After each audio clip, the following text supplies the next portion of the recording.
안녕하세요. 단경입니다. 반갑습니다. 제가 글을 소리내어 읽은 지가 참 오랜만에 하는 일이라 처음부터 터덕이다 보니 독자님들을 많이 놓쳤으리라 봅니다. 그리고 유튜브가 휴식처로 보는 쉼터에서 제가 소개한 내용은 너무 무겁게만 보이는 내용들인 것 같습니다.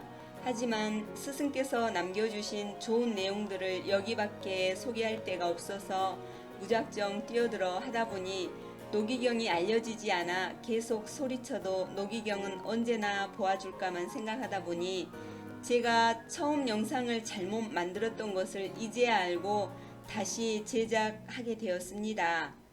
저 능력이 아주 많이 부족한데도 최대한 노력 중입니다. 그래도 표신하지 않게 격려해 주시고 구독과 시청해 주신 모든 분들께 감사하며 열심히 읽어보겠습니다. 노기경 제1장 제2절 반야.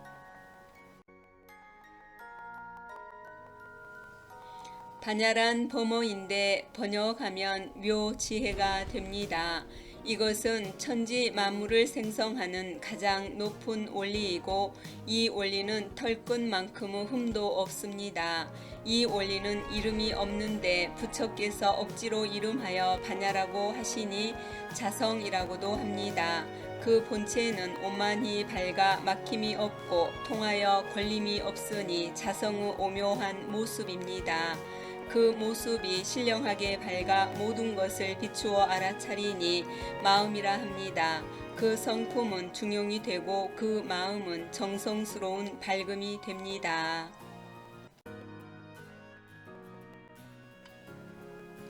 정성스러움이라는 것은 유의법이니 간이 반야 곧 분간하기 쉬운 반야가 되고 밝음이라는 것은 무의법이니 심심반야 곧 깊고 오묘한 반야가 됩니다. 그래서 정성스러운 밝음도 반야이며 반야 역시 정성스러운 밝음인 것입니다. 대학에서는 그것을 일러 밝은 덕을 밝힌다 라고 했습니다. 반야란 사람마다 타고날 때부터 가지고 있는 것이지만 세곤, 수온, 상온, 행온, 시곤 즉 오온에 뒤덮여 가려지기 때문에 어두움 즉 무명이 일어납니다. 그러므로 부처님이 사람에 따라 각자의 필요에 알맞은 가르침을 크게 여신 것은 중생들의 속박과 오온을 깨뜨리고 제거하여 중생들로 하여금 가장 심오한 반야의 밝음을 회복해 하기 위함이었습니다.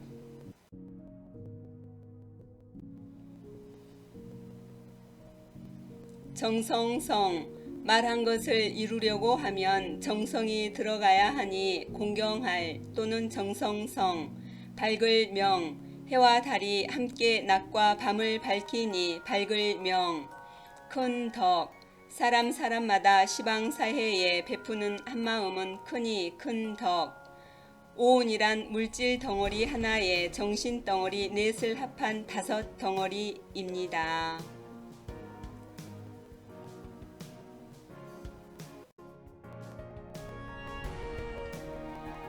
법이란 반야바라밀법이라고 하며 또한 성리심법이라고도 합니다.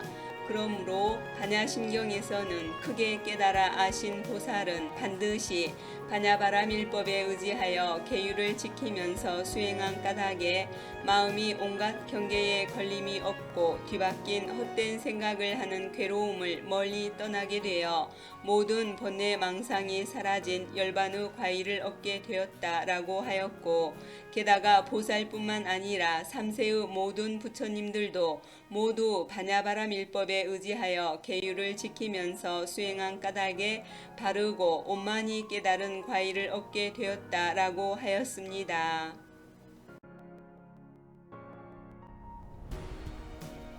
이 법은 위없는 진리의 문이니 유가에서는 그것을 일러 중용이라 했습니다.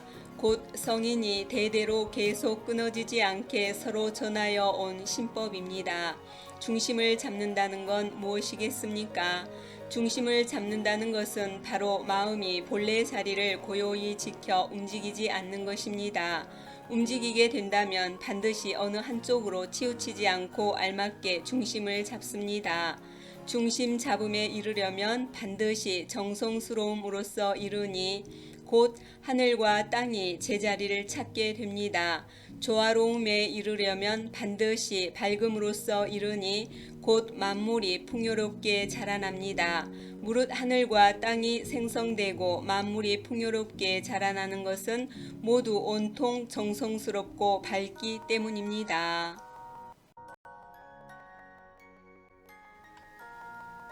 중용, 지나치지도 모자라지도 않은 가장 적절하고 알맞은 상태를 말합니다. 유학의 도통이 여러 성인을 거치면서 공자에 이르렀는데 공자 사후에 도학의 전승을 이룰까를 염려하여 자사 선생께서 유학의 도를 밝히고 도통을 명시하기 위해 지은 책이 중용입니다.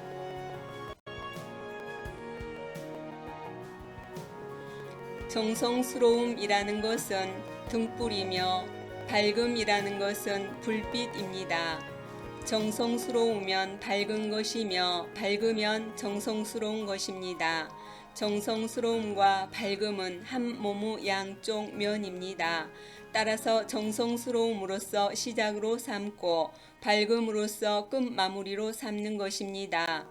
정성스러움이 겉으로 드러나면 자기의 성품을 다함이 되니 자기를 이루게 됩니다. 그러므로 대학에서 말하기를 마음속에 정성스러움이 있으면 자연히 겉으로 드러난다 라고 하였습니다.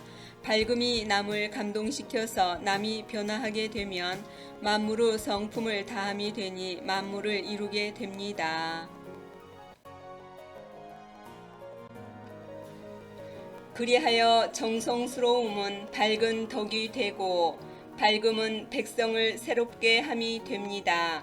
남을 감동시키고 변화시킬 수 있을 정도로 만물의 성품을 다하게 되면 만물은 자기에게 알맞은 자리를 얻게 됩니다.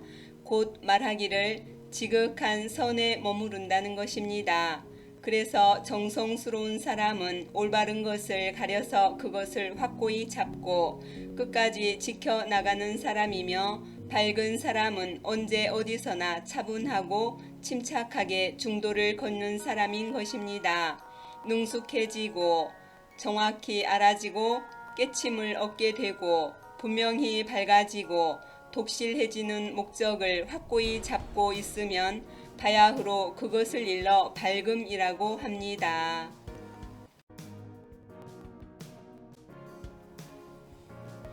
그 올바른 것을 가려서 그 목적을 확고히 잡고 남보다 백갑절 더 힘을 기울이면 그 밝음이 비로소 드러나게 되며 오랜 시일이 지나면 밖으로 뚜렷이 드러나게 됩니다. 배워서 능통하게 되면 바야흐로 배움이 밝다라고 말하고 질문을 통하여 알게 되면 질문이 밝다라고 말하고 사유를 통하여 깨달음을 얻게 되면 사유가 밝다라고 말하고 논리적 분별을 통해 이치를 밝히면 분별이 밝다라고 말하고 행실을 통해 나타난 진실함이 돈독하면 행실이 밝다라고 말합니다. 올바른 것을 확고히 잡아 지킴이 없으면 참된 밝음도 없습니다.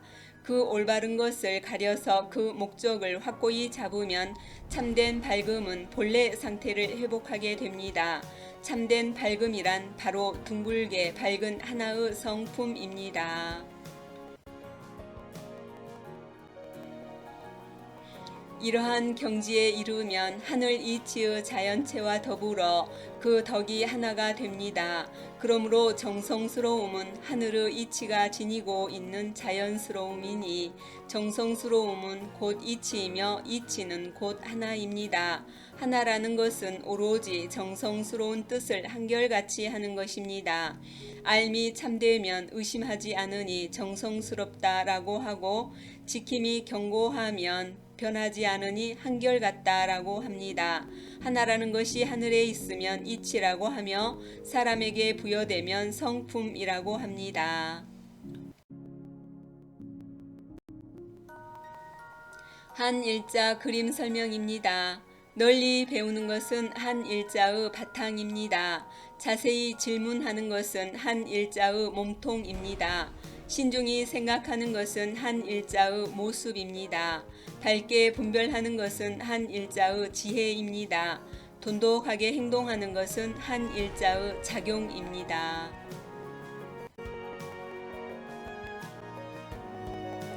본문 내용입니다. 찬탄하여 말하기를 한일자 부처님 법은 불가사의하여 언설로는 다 할 수 없고 한권의 양심 경전은 글자마다 참이로세. 글자로 된 경전은 본래 글자 없는 경전에서 나왔으니 덧없는 부귀영화를 꿈꾸고 있는 사람들을 일깨우네. 다시 말하기를 한일자 부처님 법은 옛날부터 얻어듣기 어려웠는데 다행히도 지금 이때 마지막 남은 봄을 만났네.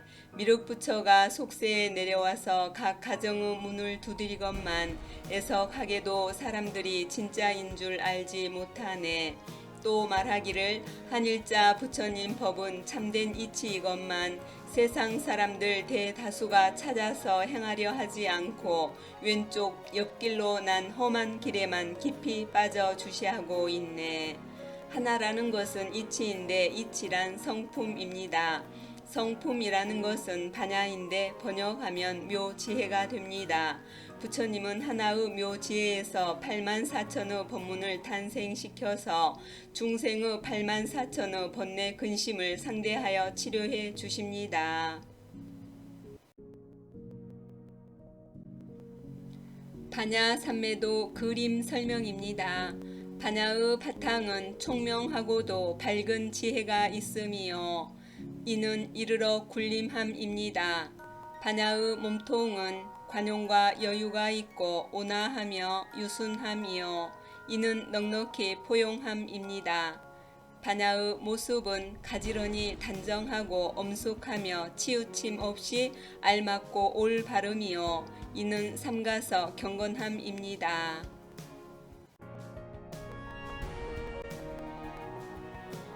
반야의 작용은 굳센 의지를 내어 꿋꿋이 지켜나가며 이는 꿋꿋이 집행함입니다. 반야의 지혜는 사물의 이치를 꼼꼼히 자세하게 살핌이요 이는 밝게 분별함입니다. 반야 삼매에 들면 하늘도 땅도 사람도 어둡지 않습니다.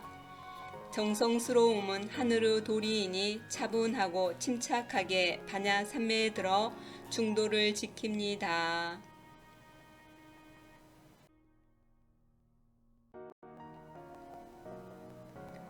1. 반야의 바탕은 총명하고 밝은 지혜가 있습니다. 총이라는 것은 듣지 못하는 바가 없다는 것이고 명이라는 것은 보지 못하는 바가 없다는 것이고 이해라는 것은 통하지 않은 바가 없다는 것이고 지라는 것은 비추어 알지 못하는 바가 없다는 것입니다. 그 바탕은 아무리 작은 것에도 이르지 않음이 없으니 크게는 우주를 두루 감싸고 작게는 털끝 속에도 꿰뚫고 들어가므로 만물이 내버릴 수 없습니다. 삼천대천세계까지 이르러 가득 차서 반야의 온전한 덕이 되니 그 바탕을 믿음이라고 말합니다.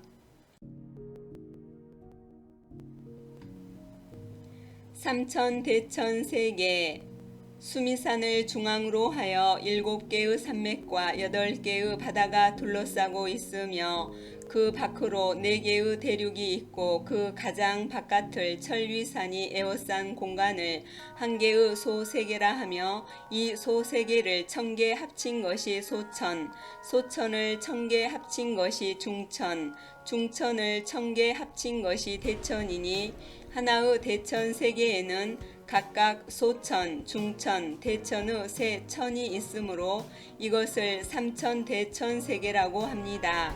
결국 이는 우주 전체를 가리킵니다.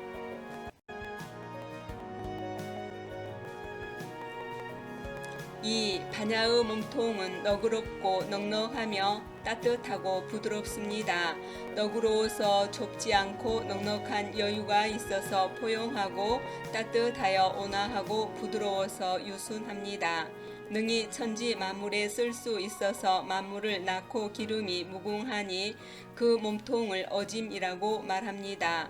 3. 반야의 모습은 가지런하고 씩씩하며 알맞고 올바릅니다. 가지런하여 단정 엄숙하고 씩씩하여 위풍당당하고 알맞아서 치우침이 없고 올바르니 간사하지 않습니다. 그 모습이 공경할 만하니 그 덕을 A라고 말합니다. 4. 반야의 작용은 드러내고 단단하며 굳세고 꿋꿋합니다. 마음을 드러내되 그때그때마다 적절하고 마음이 단단하여 의지가 견고하고 성품이 굳세어서 과감한 결단력이 있고 기백이 꿋꿋하여 지켜나감이 있으니 그 작용을 의리라고 말합니다. 정의로우면 의지를 견고히 가지게 되니 충분히 모든 일을 주관하여 집행할 수 있습니다. 그 덕을 의리라고 말합니다. 맹자께서 말씀하시기를 인의의 지가 마음속에 뿌리 내리게 한다 라고 하였습니다.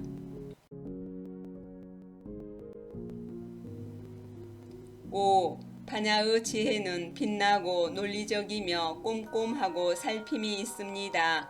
빛나는 문장에는 예술적인 멋이 있고 논리적인 이치에는 일관된 질서가 있으며 꼼꼼하다는 것은 가장 자세하고 철저하다는 것이며 살핀다는 것은 가장 상세하게 빠짐없이 파악한다는 것입니다.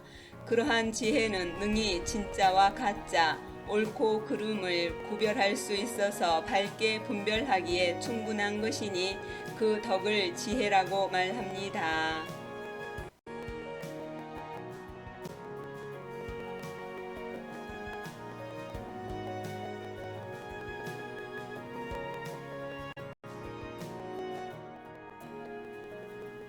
믿음이라는 것은 마음입니다. 마음이라는 것은 반야자성의 작용입니다. 반야자성은 사단을 관통하고 모든 선을 다 갖추고 있으며 오상을 빠짐없이 구비하고 있습니다.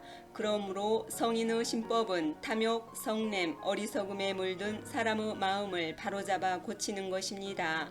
사람의 마음은 모든 일의 선두가 되고 모든 일의 으뜸 요소가 됩니다.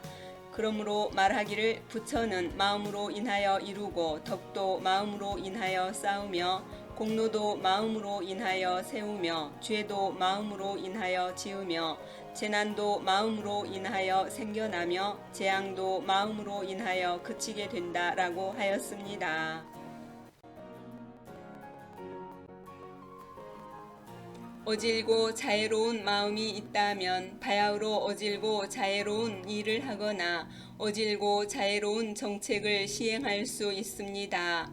그러므로 사람의 마음은 모든 일의 원칙이 되고 성인의 신법은 전문적으로 마음병을 치유하는 과목이 되어 현 시대의 중생들을 구원하는 방침이 될 수가 있습니다.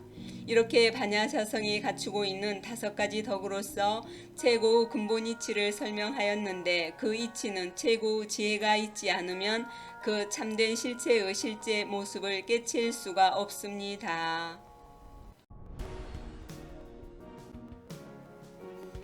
참된 실체의 실제 모습이란 무엇이겠습니까? 형체가 없는 형체를 참된 실체라 하고 모습이 없는 모습을 참된 모습이라고 합니다. 그 근본 이치가 하늘에 있으면 부처라 하고 사람에게 부여되면 본성이라고 합니다. 하늘에는 군림함, 포용함, 경건함, 집행함, 분별함이 있어서 하늘의 길이라고 합니다. 사람에는 어짐, 의리, 애의, 지혜, 믿음이 있어서 사람의 길이라고 합니다.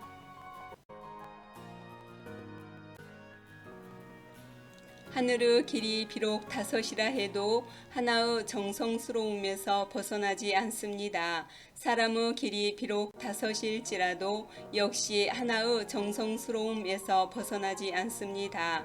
하늘의 길과 사람의 길은 사실 하나의 길입니다. 하늘의 정성스러움과 사람의 정성스러움은 사실 하나의 정성스러움입니다. 그러므로 성스러운 사람은 하늘 땅의 정성스러움과 함께 하는 것입니다. 공자께서 말씀하시기를 하늘이 무슨 말씀을 하시더냐. 봄, 여름, 가을, 겨울 사계절이 돌아가고 만물이 생장하지만 하늘이 무슨 말씀을 하시더냐 라고 하였습니다. 공자께서는 언어도단인 무의자연의 경지, 즉 정성스러움을 깨닫게 하고 싶은 것입니다. 하늘이란 하나의 정성스러움입니다. 말 없이 사계절을 움직이고 바람 불 시기를 만나면 바람 불게 하고 비 올 시기를 만나면 비 오게 하고 추울 시기를 만나면 춥게 하고 더울 시기를 만나면 덥게 하여 만물을 낳고 기르니 정성스러움이 아니면 만물도 없습니다. 사람은 정성스러움을 얻어서 태어났으므로 일찍이 정성스럽지 않은 것은 아니었지만 사사로운 탐욕심 때문에 가려진 바가 되어 정성스럽지 못하게 되었습니다. 만약 이 하늘과 같은 정성스러움이 있다면 비록 현재 어리석다 할지라도 반드시 현명해질 것이며 비록 지금 여려서 우유부단할지라도 반드시 뜻이 굳세어 단단해질 것입니다.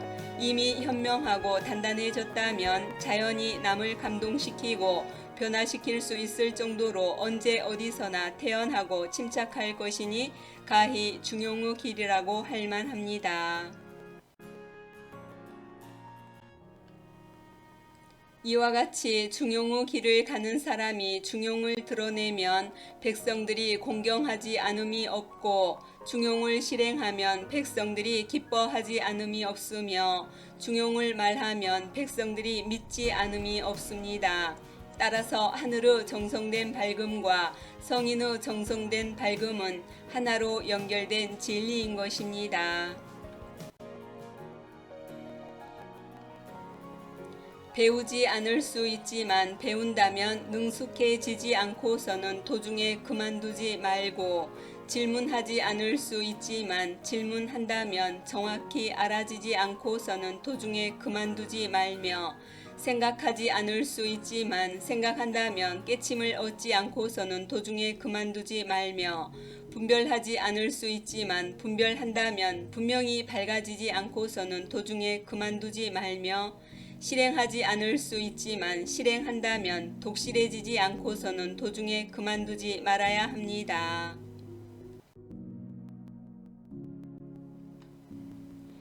널리 배우고 자세히 질문하고 신중히 생각하고 밝게 분별하고 돈독히 행하는 올바른 실마리를 선택해서 능숙해지고 정확히 알아지고 깨침을 얻게 되고 분명히 밝아지고 독실해지는 목적을 확고히 잡고 있다면 다시 백갑절의 힘을 더해야 하는데 이것을 사소한 사물에도 정성을 다함이라고 합니다.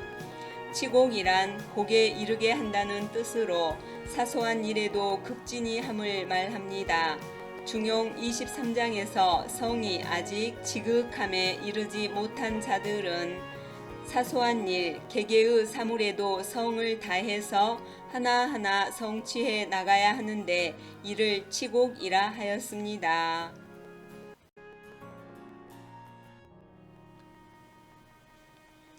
따라서 사소한 사물에도 정성을 다하려면 널리 배워서 알려는 올바른 실마리를 선택하여 능숙해지는 목적을 확고히 잡고 있어야 하며 사소한 사물에도 정성을 다하려면 자세히 물어서 알려는 올바른 실마리를 선택하여 정확히 알아지는 목적을 확고히 잡고 있어야 하며 사소한 사물에도 정성을 다하려면 신중히 생각하여 알려는 올바른 실마리를 선택하여 깨침을 얻게 되는 목적을 확고히 잡고 있어야 하며 사소한 사물에도 정성을 다하려면 밝게 분별하여 알려는 올바른 실마리를 선택하여 분명히 밝아지는 목적을 확고히 잡고 있어야 하며 사소한 사물에도 정성을 다하려면 돈독한 행위를 실행하려는 올바른 실마리를 선택하여 독실해지는 목적을 확고히 잡고 있어야 합니다.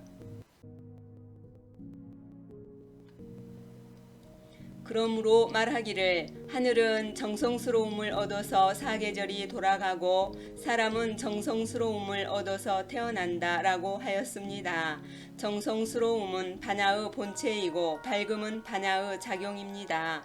그러므로 군자는 지극히 정성스러운 삶을 쉬지 않는 것입니다.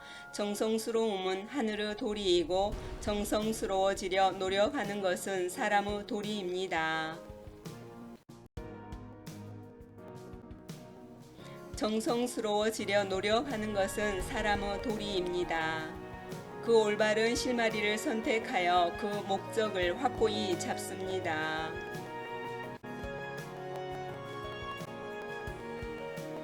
반야의 그림 설명입니다. 1. 널리 배우는 것을 선택하여 능숙해지는 목적을 확고히 잡습니다. 2. 자세히 질문하는 것을 선택하여 정확히 알아지는 목적을 확고히 잡습니다. 3. 신중히 생각하는 것을 선택하여 깨침을 얻게 되는 목적을 확고히 잡습니다. 4. 밝게 분별하는 것을 선택하여 분명히 밝아지는 목적을 확고히 잡습니다. 5. 돈독하게 행동하는 것을 선택하여 독실해지는 목적을 확고히 잡습니다. 본문 내용입니다. 하늘은 바로 하나의 정성스러움입니다. 그래서 말없이 사계절을 운행하고 만물을 낳고 기르는 것입니다. 정성스럽지 못하면 만물은 없는 것이며 정성스럽지 못하면 천지도 사계절 운행을 그쳐서 만물도 생명이 다하여 사라질 것입니다. 사람은 정성스러움을 얻어서 태어났으므로 일찍이 정성스럽지 않은 것은 아니었지만 사사로운 탐욕심 때문에 가려진 바가 되어 정성스럽지 못하게 되었습니다. 그러므로 부처님께서는 반야자성의 지혜로서 번뇌인 사욕을 깨뜨려 없애버리셨습니다. 곧 정성스러움으로써 사사로운 탐욕심을 이기셨으니 사사로운 탐욕심이 남김없이 사라져서 정성된 밝음을 회복하셨습니다. 사사로운 탐욕심을 이기고 통제하는 방법은 반드시 널리 배우고 자세히 질문하고 신중히 생각하고 밝게 분별하고 돈독히 행하는 5대 운동력에다 다시 지혜, 어짐, 용기라는 세 가지 큰 덕인 3대 원칙을 더하여 반야 자성을 더욱더 발전시켜서 가장 밝은 경지에까지 밀고 나가는 것입니다. 이것이 바로 심심반야, 즉 깊고 오묘한 반야가 되나니 남을 감동시키고 변하게 하며 따르게 하는 효과가 있습니다. 남을 감동시키면 모든 것을 극복할 수 있고 남을 변하게 하면 모든 것을 근본적으로 바꿀 수 있으며 남을 따르게 하면 모든 것을 녹여서 모양을 새롭게 변화시킬 수 있습니다. 사사로운 욕망이 남김없이 깨끗이 사라지면 그것을 정성된 밝음이라고 합니다.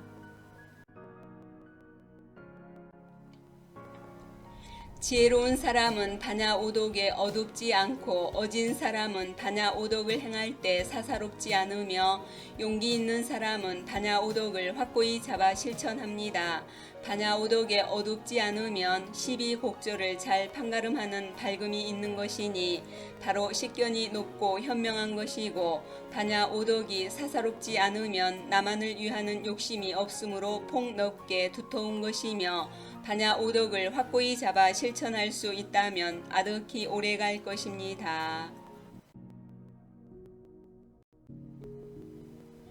식견이 높고 현명하면 만물을 다 덮을 수 있고 폭넓게 두터우면 만물을 다 실을 수 있으며 멀리 오래 가면 만물을 다 이룰 수 있는 것입니다. 만물을 덮고 만물을 싣고 만물을 이룬다는 것은 모두 하나의 정성스러움입니다. 그러므로 정성스러움이라는 것은 만물의 마지막과 처음이니 정성스럽지 않으면 만물은 없는 것입니다. 무릇 성인은 사사로운 탐욕으로 그 덕을 어둡게 하지 않아서 본성이 완전히 밝음으로 그 덕의 높고 밝음은 하늘과 잘 어울립니다. 그 덕이 사사롭지 않아서 사람에게 베풀면 사람마다 큰 덕을 입어 두텁게 교화되므로 그 덕의 넓고 두터움은 땅과 잘 어울립니다. 그 덕을 확고히 잡아 실천할 수 있어서 광대하고 깊은 샘처럼 덕이 시시각각 흘러나오므로 그 덕의 길고 오래감은 한도 끝도 없습니다. 이것이 하늘이 하늘된 까닭이고 성인이 성인된 까닭입니다. 그러므로 하늘은 말을 하지 않는 성인이고 성인은 능히 말을 하는 하늘인 것입니다. 그래서 성인의 덕은 하늘과 짝을 이루어 천지 조화에 함께 참여하는 것입니다. 그 본성은 어짐, 의리, 애의, 지혜를 품은 반야이며 감정에 나타나면 측은함, 부끄러움, 사양함, 옳고 그름을 아는 정성된 밝음이 있나니 사단의 감정을 내버려두고 무엇으로써 본성을 보겠습니까? 사단의 감정이라는 것은 본성이 드러난 단서입니다. 성인의 감정은 순수하고 올바른 마음에서 나타나므로 어질무 단서인 불쌍히 여기는 마음이 있고 의리의 단서인 부끄럽게 여기는 마음이 있고 애의 단서인 양보할 줄 아는 마음이 있고 지혜의 단서인 옳고 그름을 분간할 줄 아는 마음이 있습니다. 그 움직임은 본성이 가지고 있는 자연스러움에서 나타나는 것입니다. 중생의 감정은 한쪽으로 치우친 마음에서 나타나므로 마땅히 어지러야 할 때에 적절히 어질지 못하여 악행을 보고도 도리어 기뻐하고 마땅히 정의로워야 할 때에 적절히 정의롭지 못하여 정의로움을 보고도 도리어 노여워하고 마땅히 애의를 갖추어야 할 때에 적절히 애의를 갖추지 못하여 애의 실종을 보고도 도리어 즐거워하고 마땅히 지혜로워야 할 때에 적절히 지혜롭지 못하여 경사스런 자리에서도 도리어 슬퍼합니다.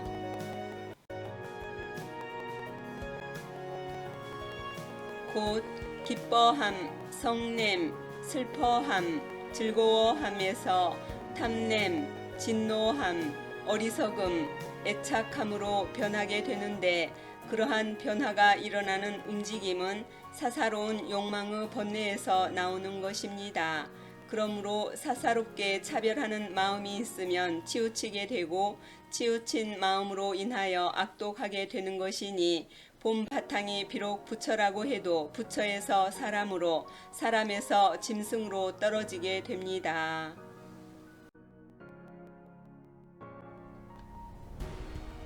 가운데 중의 그림 설명입니다. 기뻐함, 성냄, 슬퍼함, 즐거워함이 나타나지 않은 상태가 중입니다.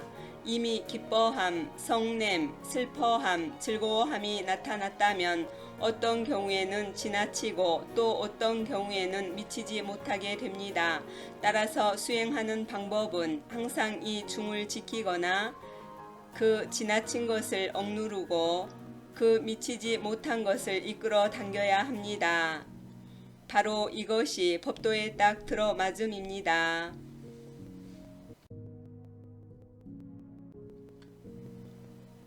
성품 성의 그림 설명입니다.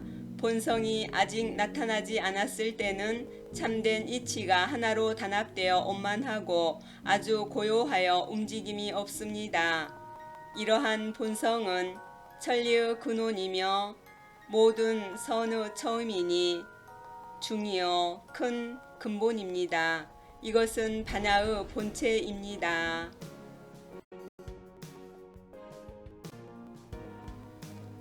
본성이 이미 나타났을 때는 일에 응하고 사물과 접촉하여 느껴서 마침내 천하의 일을 통하여 알게 됩니다. 이러한 감정은 기뻐함, 성냄, 슬퍼함, 즐거워함이며 사랑함, 미워함, 의욕이니 법도에 딱 들어맞음이요 조화로움이요 어디에서도 통하는 도입니다. 이것은 반야의 작용입니다.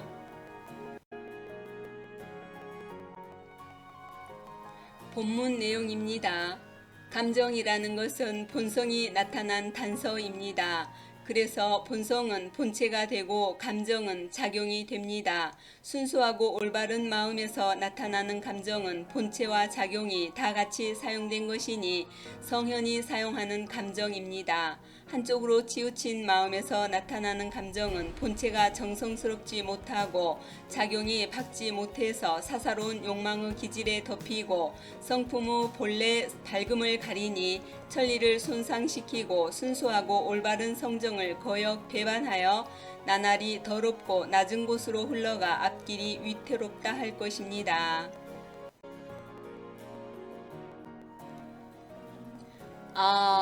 무릇 살아있는 모든 중생들 가운데 어떤 사람이 내가 말한 소리를 알아듣겠는가?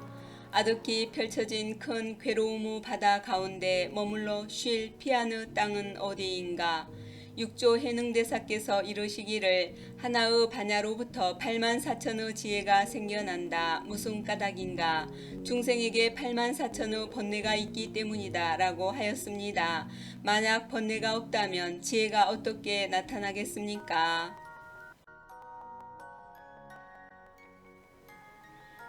무엇을 번뇌라고 할까요? 눈, 귀, 코, 혀, 몸, 뜻이 빛깔, 소리, 냄새, 맛, 촉감, 생각이라는 대상과 서로 상대할 때 육진이 밖에서 유인하여 불러내면 아르마리가 안에서 문을 열게 되는데 이때 선을 행하는 반야심이 능히 스스로 주관하지 못하고 악을 행하는 망령심이 능히 자신을 막지 못하여 죄업을 조성하고 번뇌를 이루게 됩니다. 노자께서 이르시기를 5가지 색깔은 사람의 눈을 멀게 하고 5가지 소리는 사람의 귀를 어둡게 하며 5가지 맛은 사람의 입을 망가지게 한다.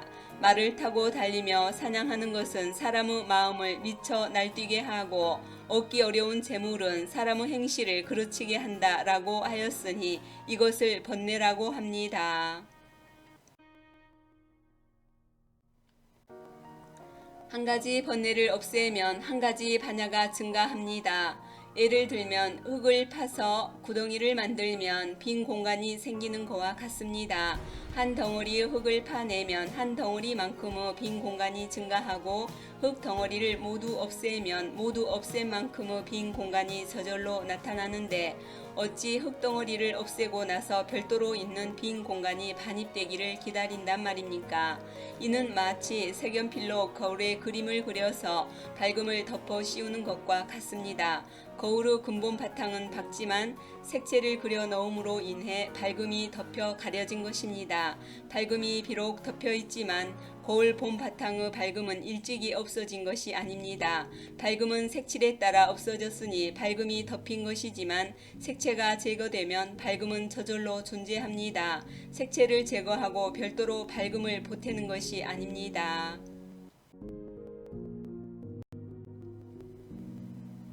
비유하면 의사가 눈병을 치료하는 것과 같습니다. 백내장은 눈의 밝음을 가릴 수는 있지만 백내장이 제거되면 밝음은 저절로 존재합니다. 백내장은 의사가 고칠 수 있는 병이지만 눈의 밝음은 의사가 주는 것이 아닙니다. 마음의 본 바탕은 저절로 텅 비어서 밝은 것입니다. 나에 대한 집착, 텅 비어 있음에 대한 집착, 나를 내세우는 모습, 남을 비웃는 모습이 남아있기 때문에 커다란 묘지혜를 가로막는 것입니다. 부처님께서는 이것을 아시고 중생을 가엾게 여기시어 방편법문을 설하셨습니다. 이는 중생들의 집착을 깨뜨려서 허망한 생각과 고정관념을 없애기 위해서입니다. 이렇게 해서 중생들이 비로소 반야지혜를 얻게 되면 중생들은 실로 부처님께서 제도하신 바가 됩니다. 하지만 반야지혜는 역시 부처님께서 주신 것이 아니라 바로 자신에게 본래 있던 자성 반야인 것입니다. 그러므로 미혹하여 어두울 때에는 스승이 건네주지만 깨닫고 나면 스스로 건넌다라고 하였습니다. 스스로 건너가고 스스로 해탈하니 반야가 늘 나타납니다. 육조 해능께서는 한 생각이 지혜로우면 반야가 생겨나고 한 생각이 어리석으면 반야가 끊긴다라고 하였습니다. 생각이 참되면 반야가 총명해지고 행동이 참되면 반야가 밝아집니다. 생각이 터무니없이 헛되면 번뇌가 일어나고 행동이 도리에 어긋나면 업장이 쌓이게 됩니다. 예를 들면 무르 바탕은 원래 맑고 깨끗하여 거울처럼 환히 비출 수 있는데 간혹 바람을 만나면 물결이 일어나고 움직임을 만나면 거품이 일어나고 차가운 추위를 만나면 얼음이 얼고 뜨거운 더위를 만나면 수증기로 변화하는 것과 같습니다.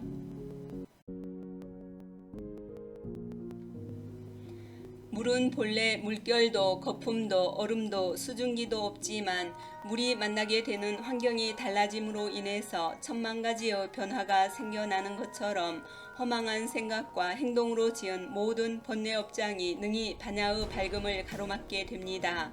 반야 자성은 원래 물과 같이 평안 고요한데 한쪽으로 치우친 기뻐함, 성냄, 슬퍼함, 즐거워함의 감정을 만나는 까닭에 일체의 선악 변화가 일정한 기준 없이 다르게 생겨나는 것입니다. 예를 들면 물이 돌에 떨어지면 맑지만 질퍽한 진흙에 떨어지면 혼탁한 것과 같습니다. 반야란 본래 크고 작고 우둔하고 민첩함이 없지만 중생이 집착하는 색신으로 인하여 즉각 깨침, 점차 깨침, 두터움, 열붐의 같지 않음이 있습니다.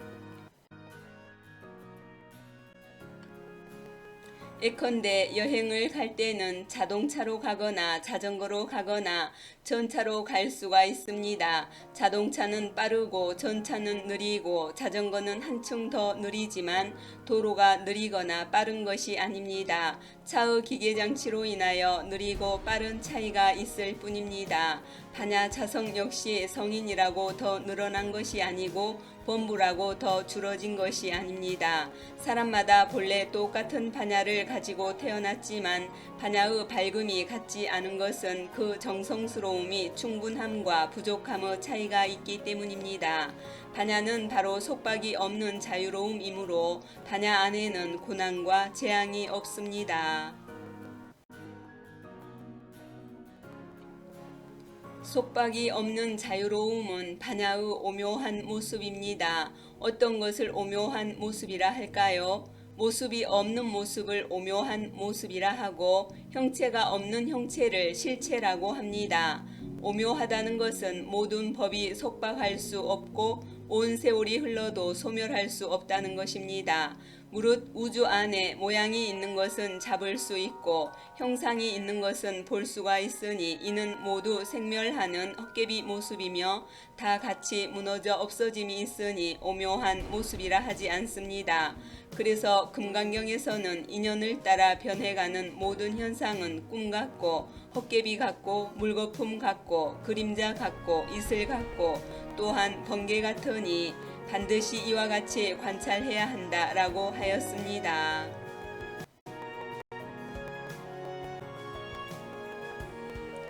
이 꿈 같고 헛개비 같고 물거품 같고 그림자 같고 이슬 같고 번개 같다고 관찰해야 하는 유의법은 헛되고 진실이 아니며 문득 생겼다가 사라지는 임시로 합쳐진 허망한 모습일 뿐 절대로 반야의 오묘한 모습이 아니라는 것입니다.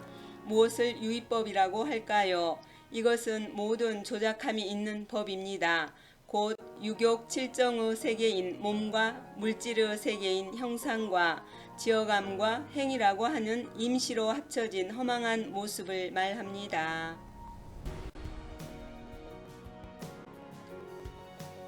유의법 그림 설명입니다. 유의법에는 몸과 형상과 지어감과 행위가 있습니다.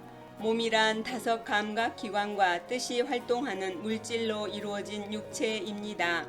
이를 바탕으로 정욕의 세계가 생겨나니 곧 칠정과 유격인데 생겨서 자라고 쇠약해지는 변화가 있습니다.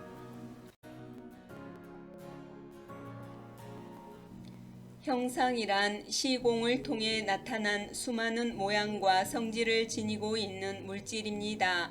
이를 바탕으로 몸이 의지하는 거대한 물질 세계가 생겨나니 곧 감각기관으로 파악할 수 있는 형상을 가진 물질이 그릇인데 이것은 생성되어 머물다가 파괴되어 사라지는 변화의 과정을 밟게 됩니다.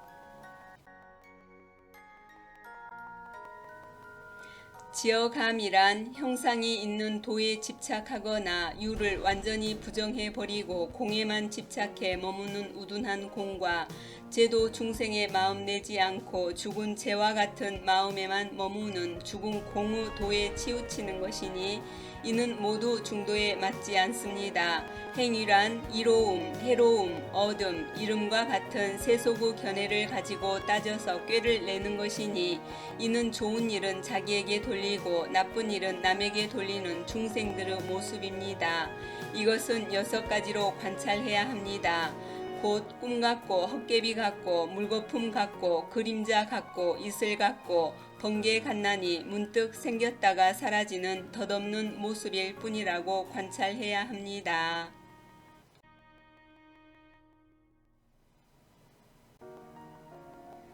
끝까지 들어주셔서 감사합니다. 앞으로도 계속 노력하겠습니다. 온 누리에 경 읽는 소리가 가득 퍼져 모든 생명이 행복한 자유로움을 누리기를 기원합니다.